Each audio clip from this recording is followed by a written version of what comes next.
Bienvenue dans Sharing is Caring, le podcast dédié au job sharing. Dans ce podcast, vous découvrirez des témoignages de duos inspirants qui ont pratiqué le job sharing. Vous découvrirez également le point de vue des entreprises, des DRH et des managers sur ce nouveau mode de travail. Nous sommes Florence Pavlovski et Léna Basile, cofondatrices de Worksharing. Nous vous accompagnons dans le déploiement du job sharing. Dans notre 7e épisode, nous accueillons Sophie, manager du duo Emmanuel et Virginie, que nous avions reçu dans notre premier épisode. Donc, est-ce que tu peux nous partager un peu ton expérience en tant que manager d'Emmanuel et Virginie, voir un peu comment ça s'est passé au début? Est-ce que c'est elles qui t'ont proposé? Est-ce que c'est toi qui as eu l'idée? Comment est-ce que ça s'est passé? Alors, comment ça s'est passé? De manière très naturelle. Donc, en fait, j'avais une personne qui occupait un poste de consultante chef de projet recrutement de carrière à MBS à l'Uni. Et il se trouve que l'activité étant croissante, j'ai eu besoin de recruter quelqu'un d'autre. Voilà. Et moi, le job sharing, je ne connaissais pas ce concept. Donc, en fait, j'ai recruté la deuxième personne en me projetant sur le fait qu'elles allaient partager un tout petit bureau, séparé par un plexiglas, mais vraiment un tout petit bureau. Et donc, voilà, dans mon recrutement, je me suis dit, bon, il faut que ce soit quelqu'un qui soit en cohérence avec Virginie, qui partage ses valeurs, qui partage les valeurs du service, les valeurs de l'école, évidemment. Et c'est comme ça que j'ai recruté Emmanuel, qui en plus est arrivé en plein Covid. Voilà, donc je crois que 2 mois après son arrivée, on était tous confinés. Donc au début, c'était vraiment pas du job sharing. D'accord. Et est-ce que tu as une anecdote à nous partager sur qu'est-ce qui t'a le plus surpris, qu'est-ce qui t'a le plus étonné, on va dire, lorsque tu as mis en place Alors, le job sharing s'est mis en place toutes les deux. Donc après le Covid, elles se sont retrouvées toutes les deux, donc elles ne se connaissaient quasiment pas. Donc elles ont appris à s'apprivoiser toutes les deux, à se connaître. De suite, je ne m'étais pas trompée, ça m'a fait plaisir, donc la mayonnaise a pris entre les deux. Et c'est elles spontanément en fait qui sont venues me dire, écoute Sophie, au-delà d'avoir nos adresses mail perso, on aimerait avoir une adresse mail générique parce qu'en fait toutes les deux, on est exactement sur la même activité. Et puis comme ça nous permettrait d'avoir le même niveau d'information. Ça nous permettrait, alors je dis, écoutez, moi, si ça vous va, si ça fonctionne, si la mayonnaise prend entre vous et si vous faites assez confiance pour partager une adresse mail, allons-y. Moi, il n'y a pas de souci là-dessus. Donc, ça a été vraiment une démarche de leur part de me proposer de partager leur activité dans les faits et au travers d'un outil qui était notamment la boîte mail. Ok, et du coup, comment est-ce que ça s'est mis en place de façon opérationnelle? C'est-à-dire que, ok, ça a commencé par la boîte mail, et ensuite elles ont dit qu'elles voulaient du coup partager l'activité. Oui. Toi, en tant que manager, comment est-ce que tu as géré, on va dire, déjà les missions, les objectifs, tu vois, toute cette partie organisation d'activité quelque part? Alors, moi, je leur ai laissé l'opportunité en fait de me proposer leur propre organisation. Parce que je ne maîtrisais pas leur activité au sens propre du terme. Moi, je suis un manager qui, je dis toujours que oui, je suis manager parce que j'avais le titre, mais voilà, c'est plus des collègues de travail et c'est des gens qui sont tout à fait autonomes. Donc, je leur ai demandé de me proposer une organisation, ce qu'elles ont fait. Et après, en leur disant bien entendu que chacune avait des objectifs individuels qui seraient évalués lors de l'entretien individuel annuel de fin d'année. Mais voilà, moi, c'est elles qui m'ont proposé en fait leur organisation au-delà de la simple boîte mail. Donc c'était, voilà, moi je vais plutôt m'occuper de cette partie-là, moi plutôt d'une autre. Mais voilà, sache Sophie que on s'engage à ce que quand il y en a une qui n'est pas là pour raison XY, l'autre puisse prendre le relais sans rupture de l'activité. Ok. Voilà. Est-ce que tu avais des craintes particulières, toi, ou des réticences quand ça s'est mis en place? Alors non, j'avais pas de crainte parce que ma relation de manager avec mon équipe était basée sur la confiance. Puisque c'est moi qui les avais recrutés, donc voilà, on va dire que je travaille pas mal à l'instinct. Jusqu'à présent, ça m'a toujours porté chance. Donc, j'ai pas eu de crainte. C'était surtout sur la gestion des rendez-vous et de la boîte mail et de savoir qui répondait à quoi, comment elles allaient s'organiser. Donc, moi, je leur ai dit, attention, je veux pas de oui, mais c'est moi, c'est à moi de répondre et c'est l'autre qui a répondu, ou ou Emmanuel qui me dirait, par exemple, bah non, Sophie, moi, tu vois, j'aurais dû répondre et puis Emmanuel l'a pas fait. Enfin bon, voilà. Donc, je les ai alertés là-dessus pour pas perturber en fait leurs interlocuteurs. Voilà. Donc, ma question était, ma seule crainte était surtout sur la gestion de la boîte mail. D'accord. Et au quotidien, on va dire, quand ça s'organisait, l'émission, etc., est-ce qu'il y a eu des situations où ça a posé des difficultés particulières, ou est-ce que ça a créé des dysfonctionnements ou des choses comme ça? Non, je cherche, mais très sincèrement, ça n'a pas posé de dysfonctionnement, ça n'a été que du positif. Et ça a permis, ce dont on a discuté, ça a permis une émulation, ça a permis de souder en fait la relation duo entre Emmanuel et Virginie. Non, à aucun moment ça n'a pas marché, ça n'a pas fonctionné. D'accord. Et j'ai une question aussi sur finalement l'adhésion en interne des autres interlocuteurs, du reste de l'équipe aussi, parce que tu nous parlais du reste de l'équipe. Comment ça s'est passé? Comment ça a été perçu, intégré, on va dire, cette partie-là? Mais tout s'est fait tellement naturellement que j'ai pas grand-chose à dire dessus. La seule chose que je relatais plus en amont dans la matinée, c'est que le duo a tellement bien fonctionné que quelquefois, que ce soit moi en tant que manager, ça m'a beaucoup challengé et je les ai vus arriver soudés en voulant absolument mettre en place un projet qui était un peu plus innovant, etc. Et moi, j'aurais voulu dire oui de suite, sauf que quelquefois, c'est pas le bon moment dans l'entreprise, soit faute de moyens financiers, soit faute de temps, soit parce que c'est pas le bon timing. Et j'étais face à non plus une seule personne, mais à deux qui faisaient corps et qui chacune, une fois que l'autre était à bout d'arguments, l'autre prenait le relais. Donc voilà, en tant que manager, ça peut effectivement être des fois déstabilisant parce que c'est pas une personne à qui on dit non, c'est deux. Ce sont deux personnes à qui on va refuser à un moment donné le projet. Après, quand on l'accepte, l'enthousiasme il est multiplié par deux. C'est top aussi. Et les interlocuteurs en interne, en tout cas, chacun avait peut-être son interlocutrice pas préférée, mais dédiée. Mais il savait aussi très bien si Emmanuel était en vacances, il savait très bien que Virginie aurait les informations à ce moment-là. Et l'inverse, quand Virginie n'était pas là, il savait très bien qu'en écrivant un mail à Emmanuel, Emmanuel pourrait répondre absolument sur l'avancée du dossier. Voilà. Donc en interne, aucun problème. En externe, j'ai pas eu l'impression non plus que les alumni qui étaient suivis par Emmanuel ou Virginie aient eu à se plaindre. Chacun avait son interlocutrice dédiée, mais pareil, voilà, quand il y avait un suivi de dossier, il pouvait aussi switcher sur l'une ou l'autre. Donc il n'y a pas eu, j'ai pas le souvenir que ça ait posé problème à n'importe quel moment. En tant que manager, quels ont été pour toi les bénéfices de la mise en place de ce mode de travail pour les collaboratrices, mais aussi pour toi en tant que manager? Alors, moi, je vois des bénéfices directs, immédiats. Donc, c'est, je disais un cerveau plus un cerveau, c'est égal 3 cerveaux. C'est-à-dire que l'énergie d'Emmanuel combinée à l'énergie de Virginie, c'était un déploiement d'énergie des fois, voilà. Donc, le bénéfice direct, moi, en tant que manager, c'était... je voyais arriver ou l'une ou l'autre ou les deux en même temps avec des projets, de l'innovation,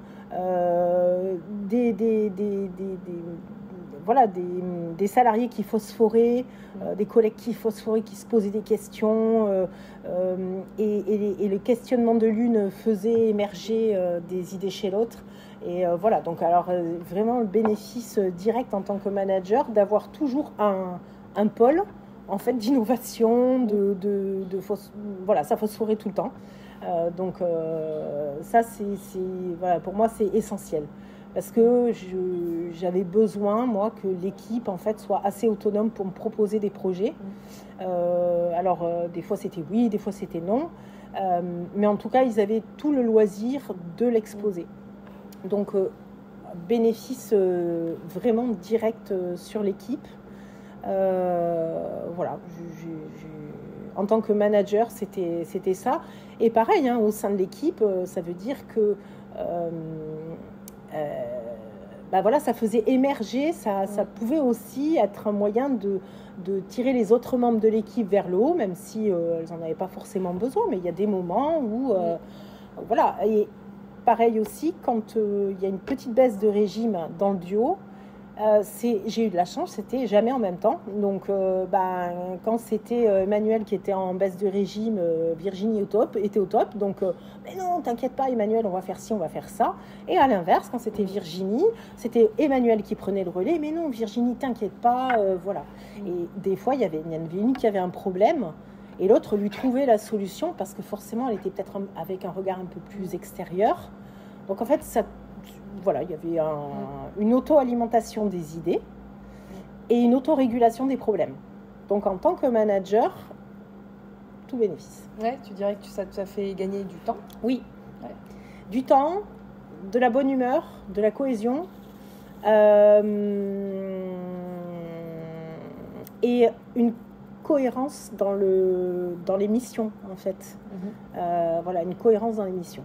Donc, c'était que bénéfique. Ce matin, tu disais que ça t'avait aussi challengé, un Oui. peu tiré vers le haut, entre guillemets, Oui. t'obliger à peut-être à faire des choses différemment que ce que tu aurais fait Oui.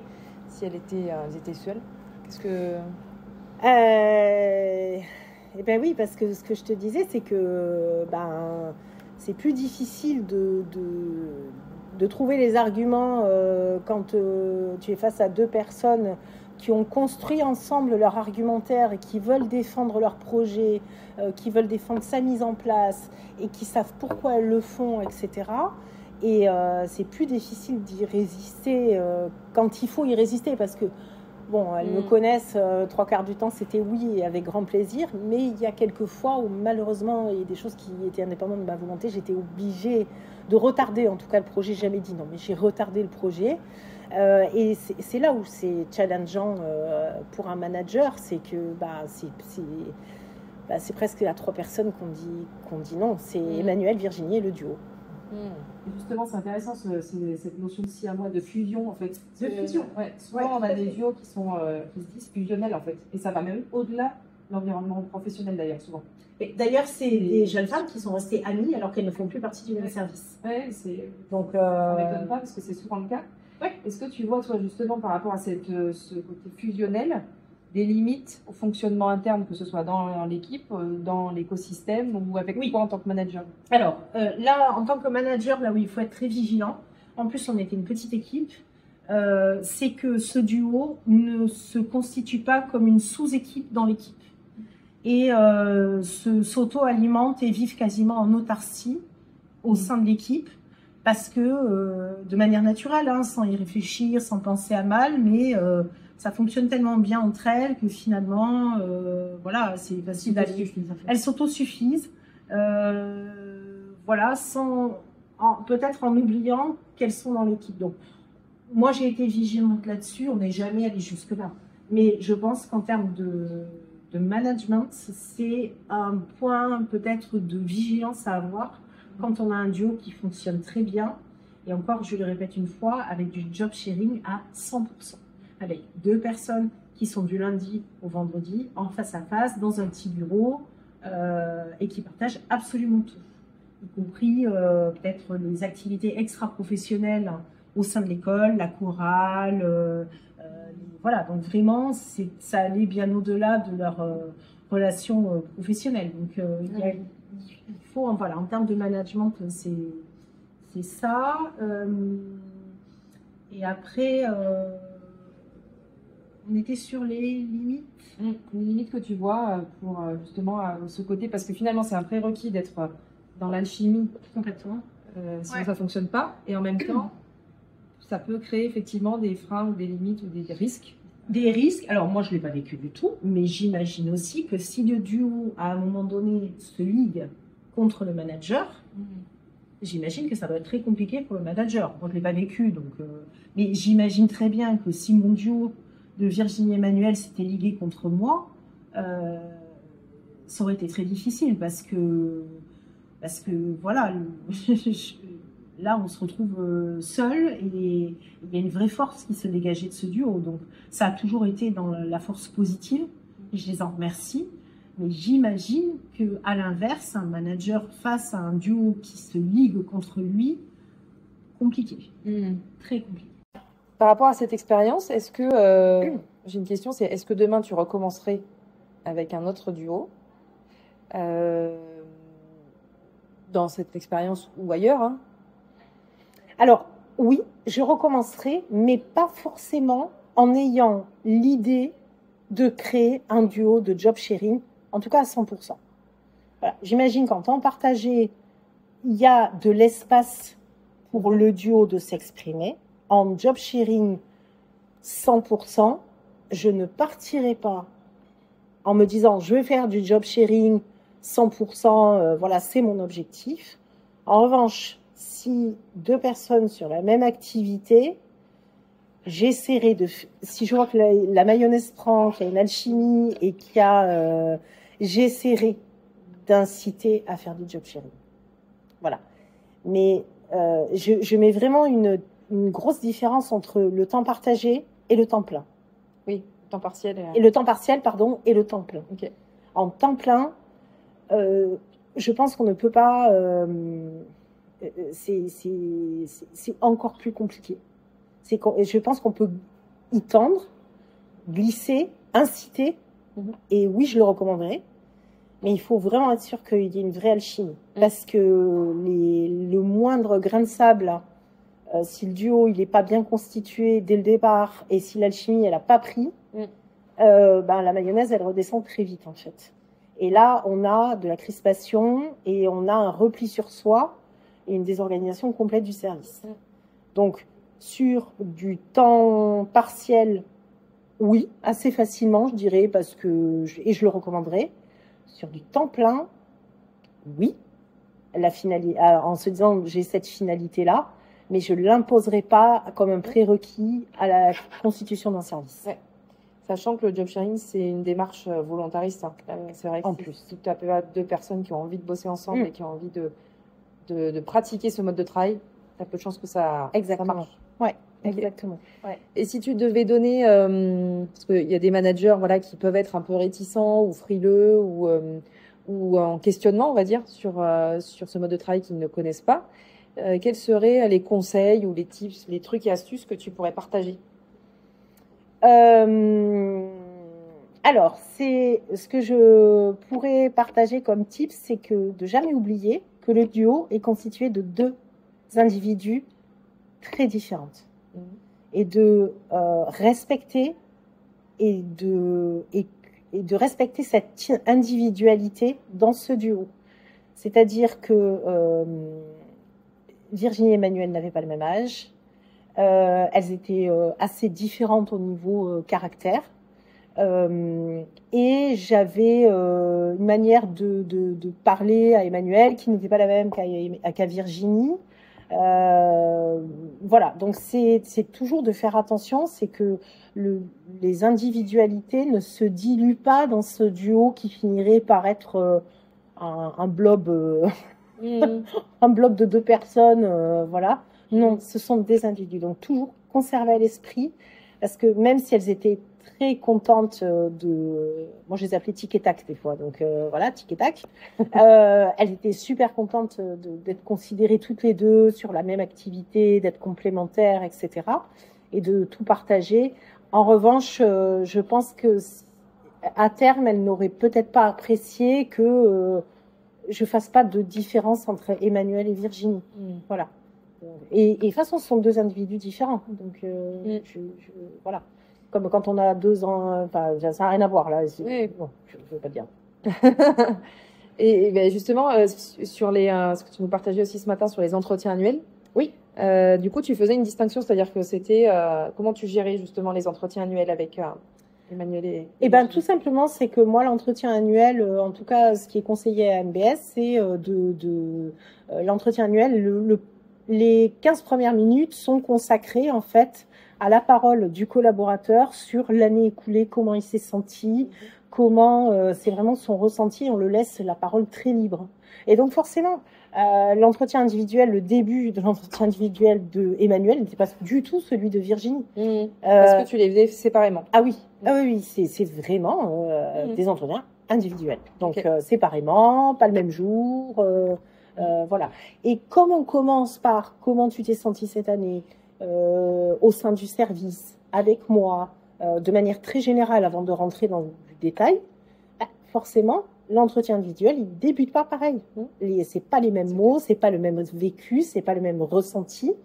Et donc, forcément, la poursuite de l'entretien, il est très différent entre Emmanuel et Virginie. Même si les objectifs, ils sont communs, ils sont, les succès étaient collectifs et les axes d'amélioration, si on ne parle jamais d'échecs, voilà, les axes d'amélioration étaient aussi collectifs. Voilà. Donc, en termes de rémunération, j'ai toujours demandé à ce que l'augmentation soit la même pour Virginie et Emmanuel. Voilà. Donc, l'enveloppe d'augmentation individuelle, pour moi, elle était partagée entre les deux. Sinon, après, ça fonctionne plus. Voilà, c'est plus du tout pareil. Donc, il faut que ce soit équitable et juste. Voilà. Et je leur ai toujours demandé, en tout cas, comment elles se sentaient. En tout cas, j'ai toujours demandé, lors de l'entretien individuel, quand c'était Emmanuel, comment elle se sentait avec Virginie. Est-ce qu'il y avait eu des points de crispation pendant l'année que je n'avais pas vus? Est-ce qu'on poursuivait comme ça? Voilà. Et pareil pour pour Virginie, pardon. Donc, c'était l'occasion, ce moment-là, d'exprimer peut-être s'il y en avait une des deux qui m'avait dit, écoute Sophie, je ne te l'ai pas dit, mais ça me pèse. Ça me pèse aujourd'hui, j'ai plus envie de... Voilà, j'en aurais tenu compte. Ça s'est jamais trouvé, mais je pense que c'est le moment, l'entretien individuel, où il faut déceler peut-être, ou lire entre les lignes, parce que c'est difficile, c'est comme dans un couple. C'est peut-être difficile pour l'une ou pour l'autre d'avouer que ça va être compliqué de continuer.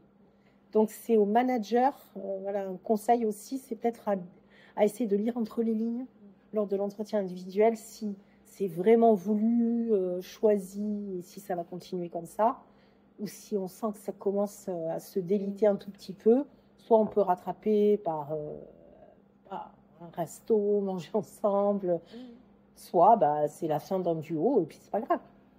Et justement, dans l'année, est-ce que tu avais d'autres temps, d'autres points d'étape où justement tu pouvais avoir...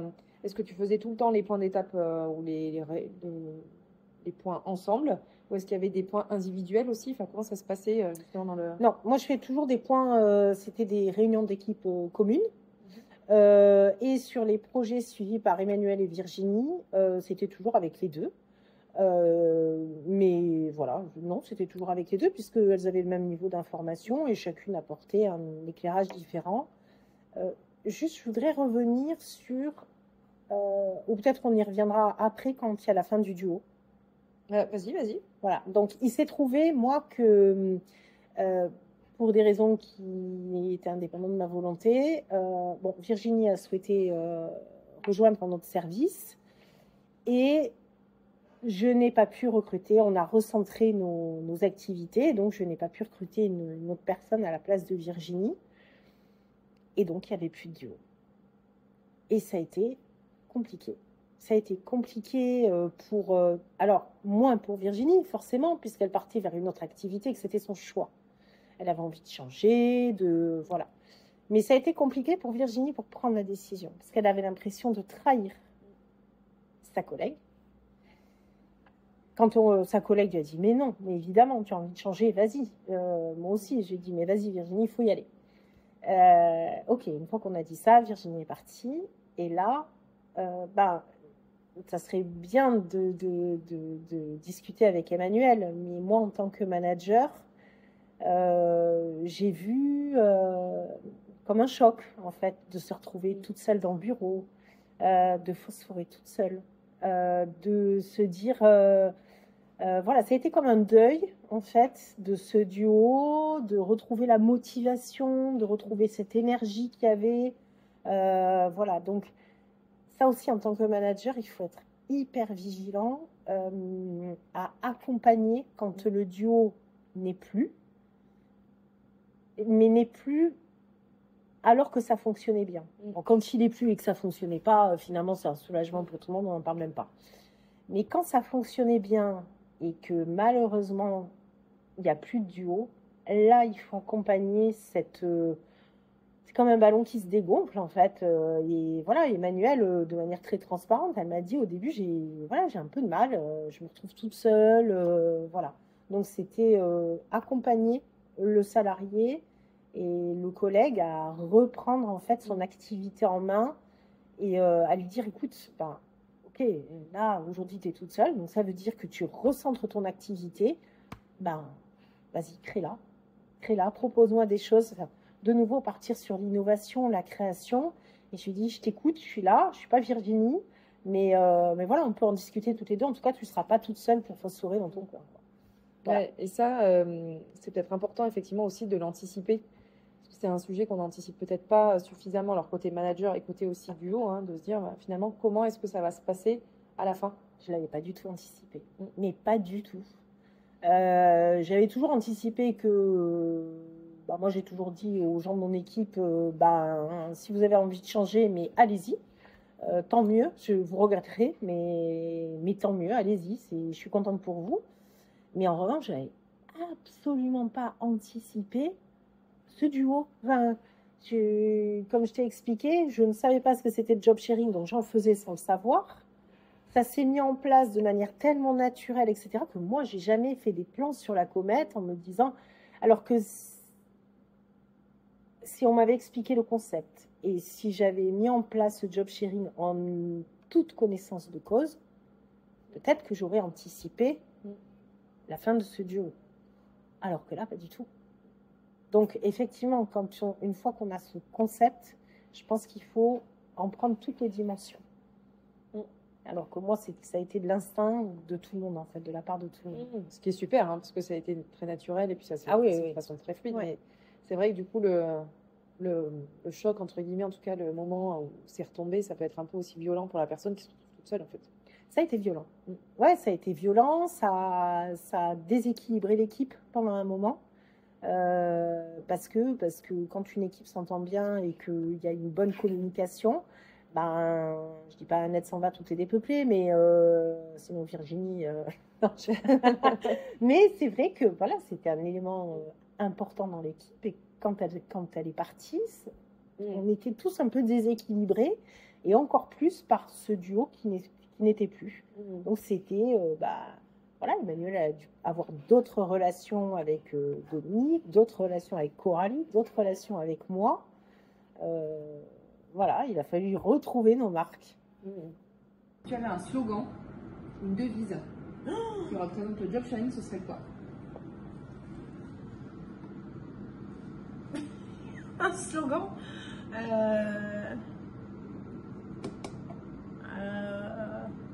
avec le job sharing, gagner en efficacité et en bonne humeur. Voilà, pour moi, c'est ce que... Si je devais résumer, c'est ça, c'est efficacité, bonne humeur et innovation. Voilà. Super. Merci beaucoup. Est-que tu as des choses que tu voulais rajouter ou des éléments qui te paraissent importants à partager? Non, je ne suis pas sûre que le job sharing soit fait pour tout le monde. Voilà, clairement. Je pense que c'est, comme tu l'as dit, il faut que ce soit que ça parte d'une vraie envie, qui est une vraie osmose entre les deux personnes qui vont constituer le duo. Il faut accepter qu'il y ait une évolution, comme dans un couple, à un moment donné, un qui a des envies ou une évolution différente de l'autre. Il faut accepter que on n'ait plus le duo à disposition et que du jour au lendemain, voilà, ça s'arrête. Et c'est pas un échec. C'est pas un échec, c'est juste que voilà, c'est la fin d'une histoire et l'occasion peut-être d'en écrire une autre, mais que voilà, moi j'ai vu que du positif Voilà, mais je suis pas sûre que ça soit fait pour tout le monde. En revanche, je pense que quand c'est fait, quand c'est voulu, il n'y a que des bénéfices pour le manager, le duo, l'entreprise, les parties prenantes. Ok, et ben merci beaucoup en tout cas pour ce retour d'expérience qui était super intéressant. Merci beaucoup. En tout cas, moi j'étais ravie de savoir que je faisais quelque chose d'innovant sans le savoir. C'est ça qui est innovant. Voilà, et je suis ravie de pouvoir mettre un mot dessus. Donc merci pour l'explicitation aussi de ces conseils et de ce concept. Nous sommes ravis d'avoir passé ce moment avec vous. Nous espérons que vous en avez appris un peu plus sur le job sharing. Si vous avez aimé l'épisode, n'hésitez pas à le partager.